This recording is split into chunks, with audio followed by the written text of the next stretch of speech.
नमस्कार, मैं हूं आपके साथ आस्था कौशिक। 25 मार्च को लखनऊ के अटल बिहारी वाजपेयी एकाना स्टेडियम में योगी सरकार का शपथ ग्रहण होगा, जिसको लेकर भव्य तैयारियां की जा रही हैं। करीब 45,000 लोग इस शपथ ग्रहण समारोह में पहुंचेंगे और जिसमें प्रधानमंत्री मोदी से लेकर अमित शाह समेत कई राज्यों के मुख्यमंत्री जैसे 250 वीवीआईपी शामिल हैं।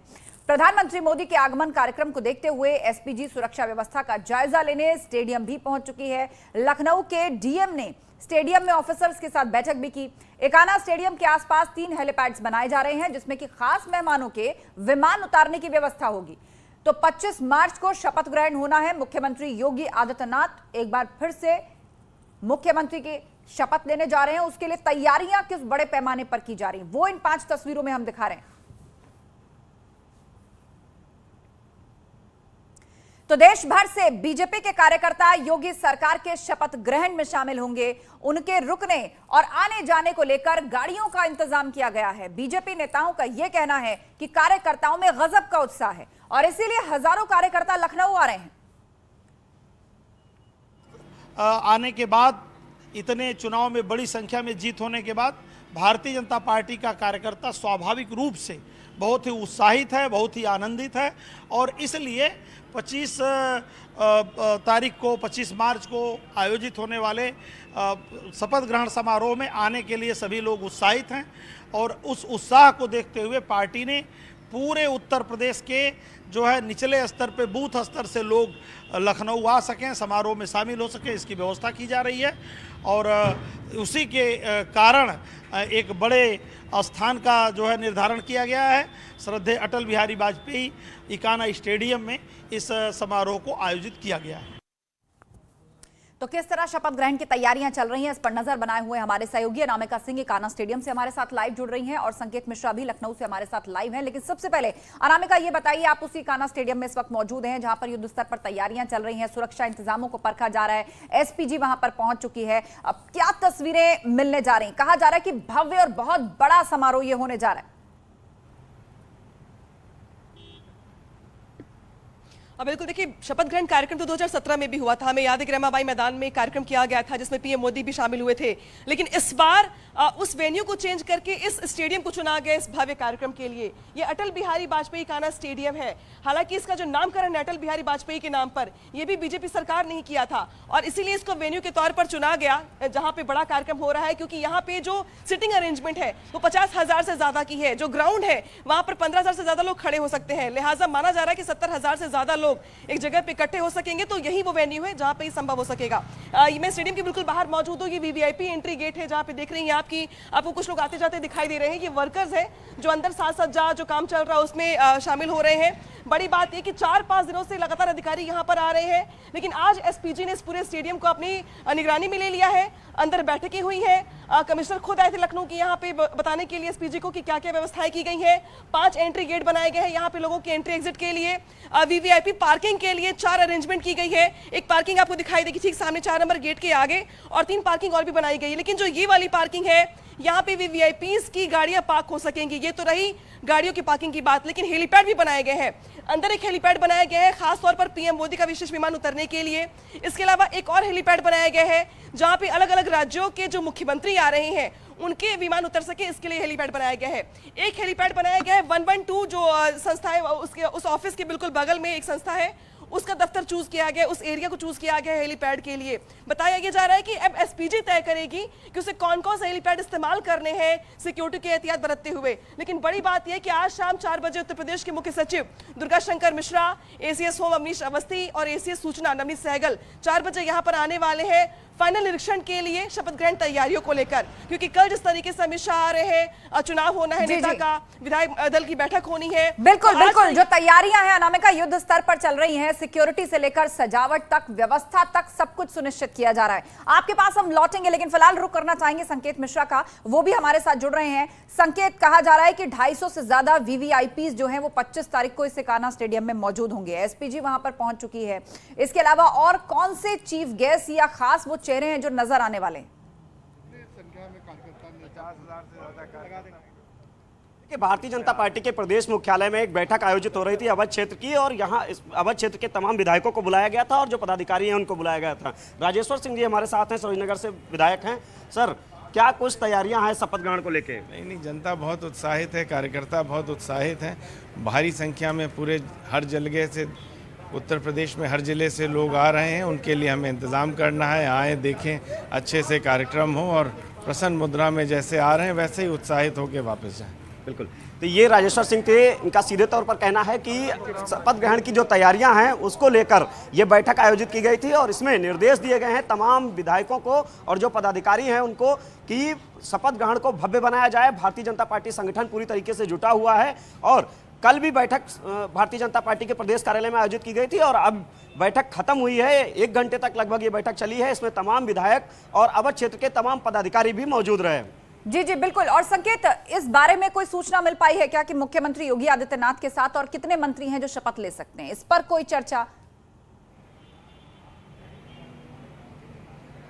देखिए, जो 70 नामों का पैनल है वो यहां से भेजा गया है और जो मंथन हुआ था पिछले दिनों की बैठक में, उत्तर प्रदेश में जो बैठक हुई थी उसमें खुद मुख्यमंत्री योगी आदित्यनाथ समेत संगठन के बड़े पदाधिकारी मौजूद रहे। उसमें 70 जो मंत्रिमंडल है उसमें 70 नामों का पैनल एक तैयार किया गया था और केंद्रीय नेतृत्व को भेजा गया है।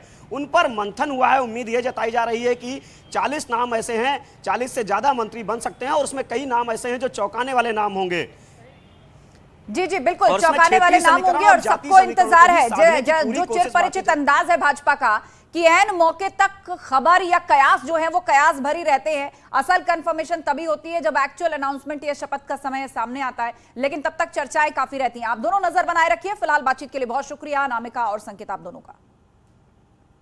तो शपथ ग्रहण करने वाले सभी मंत्रियों के लिए गाड़ी और बंगलों की तैयारी भी पूरी कर ली गई है। राज्य संपत्ति विभाग ने नए मंत्रियों के लिए मंत्री आवास तैयार करवा दिया है। हालांकि राज्य संपत्ति विभाग के पास शपथ वाले मंत्रियों की संख्या नहीं है, लेकिन अपनी ओर से यूपी विधानसभा में विधायकों की संख्या को आधार बनाते हुए कुल मिलाकर 60 मंत्रियों के लिए बंगले तैयार करवाए जा चुके हैं। और जिसकी झलक आप स्क्रीन पर देख रहे हैं, आप देखिए रिनोवेशन का काम जो है वो बहुत तेजी से चल रहा है। हालांकि कितने मंत्री शपथ लेंगे इसका अंदाजा अभी किसी को नहीं है, लेकिन एक टेंटेटिव लिस्ट मान करके चला जा रहा है। विधायकों की संख्या के आधार पर 60 मंत्रियों के हिसाब से ये बंगलौज जो है वो रेडी करवाए जा रहे हैं। मंत्रिमंडल का गठन होगा।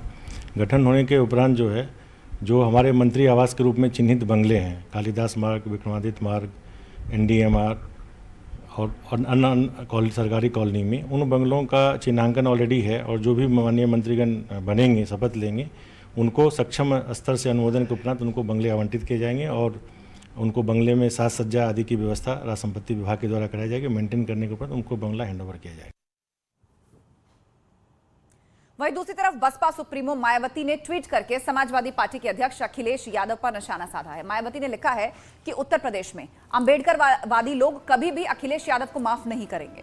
अखिलेश ने अपनी सरकार में अंबेडकर के नाम से बनी योजनाओं और संस्थाओं के नाम बदल दिए, जो कि बहुत शर्मनाक है। बीजेपी से बीएसपी नहीं बल्कि एसपी संरक्षक मुलायम सिंह यादव मिले हुए हैं, ये मायावती ट्वीट करके लिख रही हैं।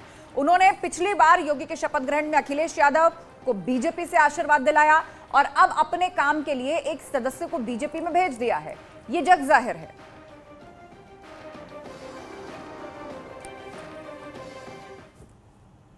उधर उत्तर प्रदेश के कांग्रेस नेता जिशान हैदर ने प्रियंका गांधी के इस्तीफे की मांग कर डाली है। सोनिया गांधी को एक पत्र लिखकर उन्होंने ये मांग की है और कहा है यूपी की हार के लिए प्रभारी जिम्मेदार है।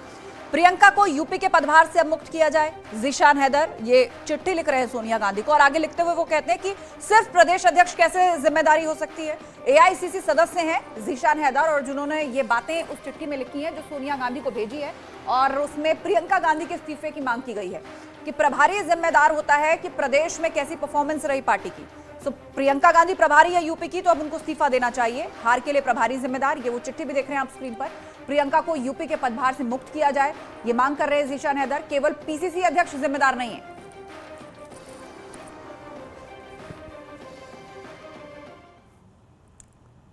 और अब एक बड़ी खबर, पेट्रोल और डीजल की कीमतों में 80 पैसे का इजाफा हो गया है। इतना ही नहीं, घरेलू एलपीजी गैस सिलेंडर के दाम में भी 50 रुपए बढ़ा दिए गए हैं और इस पर समाजवादी पार्टी प्रवक्ता अनुराग भदौरिया ने बीजेपी पर जबरदस्त वार किया है। वैसे भारतीय जनता पार्टी भी कमाल की पार्टी है।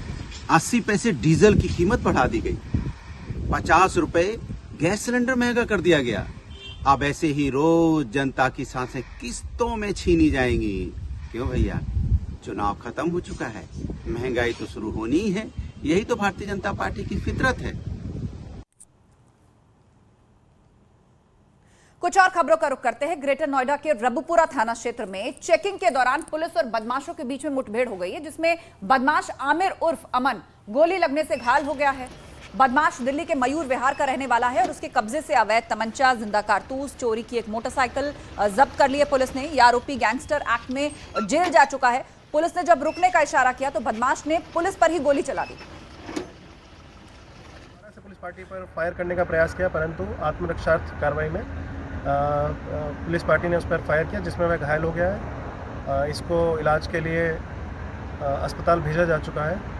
इससे मौके पर जो पूछताछ हुई है तब इसने अपना नाम आमिर उर्फ अमन रहने वाला चिल्ला मयूर विहार का बताया है, तथा इसने यह भी बताया कि यह पूर्व में लूट व गैंगस्टर इत्यादि में जेल जा चुका है।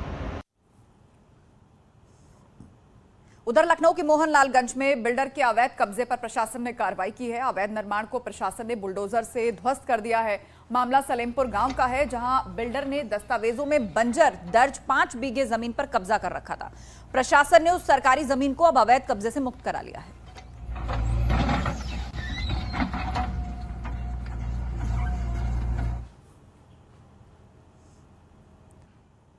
स्वागत है आप सभी का ब्रेक के बाद। और अब एक बड़ी खबर लखनऊ से हमें मिल रही है। उत्तर प्रदेश के बेसिक विद्यालयों में पढ़ने वाले छात्र छात्राओं के लिए ये बहुत बड़ी खबर है, या यूं कह लीजिए अच्छी खबर है।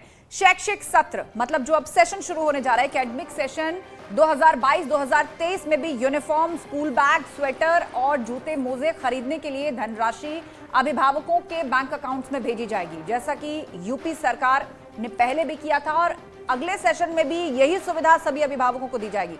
बेसिक शिक्षा विभाग हर छात्र छात्रा को 1100 रुपए का भुगतान कर रहा है। प्रमुख सचिव बेसिक शिक्षा ने भी जिलाधिकारियों को इस संबंध में आदेश जारी कर दिया है। तो ये बड़ी खबर, सरकारी स्कूल के बच्चों के लिए एक बार फिर से वही आदेश जारी किया गया है। पिछले सेशन की तरह आने वाले 2022-23 का जो एकेडमिक सेशन है, वहां पर भी सरकारी स्कूल में अभिभावकों के खाते में 1100 रुपए यूपी सरकार देने जा रही है। उनके uniform, school bags, shoes, socks, उस सब के लिए सभी जिलाधिकारियों को इसके लिए निर्देश दे दिया गया है। आज के 26 साल के युवा जितने फिट नहीं होते, उससे ज्यादा फिट 126 साल के स्वामी शिवानंद की कहानी आज हम आपको दिखाने जा रहे हैं, जिन्हें राष्ट्रपति ने पद्मश्री अवार्ड से सम्मानित किया है। शिवानंद योग।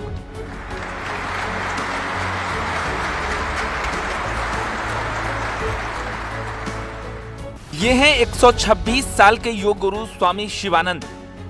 उम्र 3 सदियां देख चुकी है, लेकिन इनकी फुर्ती और फिटनेस के सामने आज के 26 साल के युवा भी घुटने टेक देंगे। जब उन्हें राष्ट्रपति भवन में पद्म सम्मान के लिए बुलाया गया तो इनकी फुर्ती सबको चौंकाने वाली थी। सादा लिबास और नंगे पैर स्वामी शिवानंद जैसे ही अवार्ड लेने के लिए आगे बढ़े, सबसे पहले प्रधानमंत्री मोदी के सामने नतमस्तक हुए, जिसे देख प्रधानमंत्री मोदी ने भी उन्हें झुककर प्रणाम किया। इसके बाद स्वामी शिवानंद राष्ट्रपति भवन में मौजूद सभी लोगों को दंडवत किया और फिर राष्ट्रपति के सामने भी घुटनों के बल बैठकर उन्हें नमस्कार किया।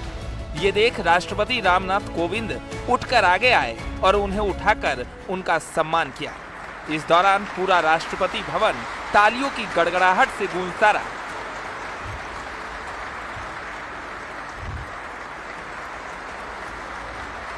स्वामी शिवानंद का जीवन किसी चमत्कार से कम नहीं है।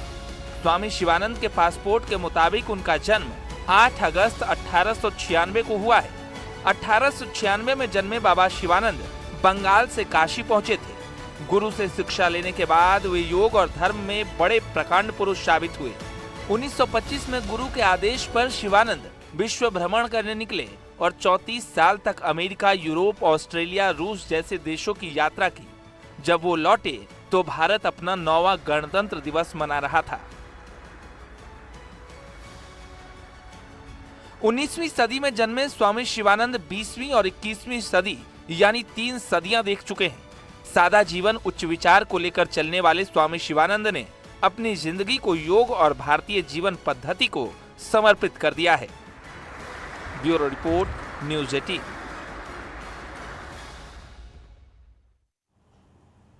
अपनी कड़ी मेहनत के कारण पूरे देश में पहचान बनाने वाले उत्तराखंड के अल्मोड़ा जिले के रहने वाले प्रदीप मेहरा ने न्यूज 18 का धन्यवाद किया है। दरअसल प्रदीप का दौड़ते हुए एक वीडियो वायरल हुआ था, जिसके बाद न्यूज 18 ने उसका पूरा सपोर्ट किया और उसकी मेहनत को देश के सामने लाने का काम किया।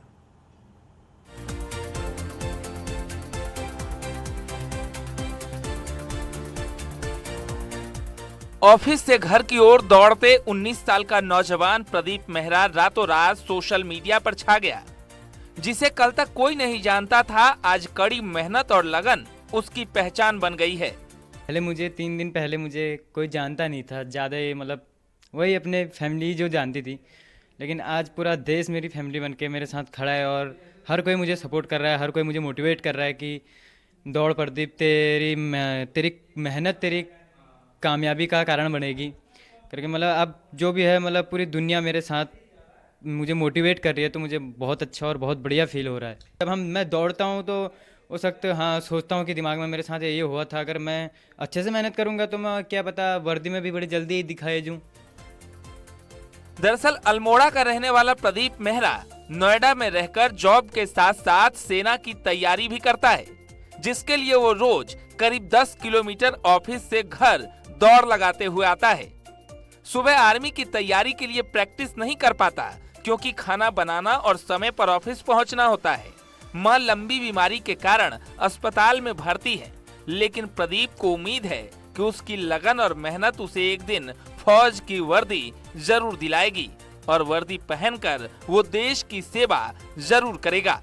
इसकी सेवा यह करनी है कि बस मतलब वर्दी पहन के एक बार बॉर्डर पे जरूर जाना है, लड़ने। बस उत्तराखंड का जहाँ तक कहूँ तो मैं हर एक लड़का यही चाहता है कि उनको लड़ने का मौका मिले। बस उत्तराखंड का हर एक लड़का भर्ती होने से पहले ये बोलता है कि मुझे यहाँ पोस्टिंग मिलनी चाहिए, जम्मू कश्मीर में या सियाचिन में मुझे पोस्टिंग मिलनी चाहिए। तो सुन के बड़ा प्राउड होता है कि यार हाँ यार, मेरे वहाँ के लड़के ऐसा करते हैं। प्रदीप मेहरा की इस मेहनत और लगन को न्यूज 18 ने पूरे देश के सामने लाने का काम किया। न्यूज 18 की टीम प्रदीप के नोएडा स्थित उस मकान में पहुंची, जहां प्रदीप और उसका भाई किराए के एक छोटे से घर में रहता है और जॉब के साथ साथ पढ़ाई और फौज की तैयारी भी कर रहा है। न्यूज़ 18 को मेरी तरफ से बहुत बहुत धन्यवाद कि उन्होंने मेरी आवाज़ को थोड़ा पहुंचाया दूर देश। और अब एक बड़ी खबर प्रतापगढ़ से आपको बता दें, एमएलसी अक्षय प्रताप सिंह को जेल भेजा गया है। मेडिकल कराने के बाद जेल लेकर जाएगी अब पुलिस। एमएलसी चुनाव में प्रतापगढ़ में राजा भैया को ये झटका मिला है।